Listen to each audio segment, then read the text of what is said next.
Hello everybody and welcome. In this video I'm going to show you how to fix when earbuds automatically starts or pause the music.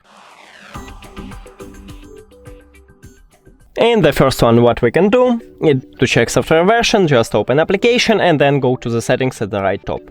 Now click on update firmware and now it's checking. I have the last one. If you haven't, just click download and then install. Maybe it fixed your problem. Also what we can do, maybe it's a problem of the audio player. So let's say you listen to music in Apple Music or Spotify, it's the same. Just try to remove it from the cache and open it again. Maybe it fixed your problem. Also I recommend it to check is your audio player have the last software version, and if it's not, just update it. And the last one, what we can do is to perform a hard reset. So go to the settings and the Bluetooth, and now put your earbuds to the charging case and press and hold this connectional button at the bottom until this LED light starts flashing red 3 times.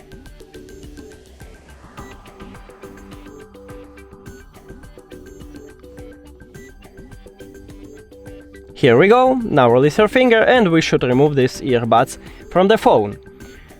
And also, if you have Android, after that click pair new device to connect them with the phone. And now we can see it at the device list, so just click on it. And we did it! Thank you for watching this video. If you found it helpful, please consider subscribing to the channel and leave the like on the video. It's really important to us. See you later!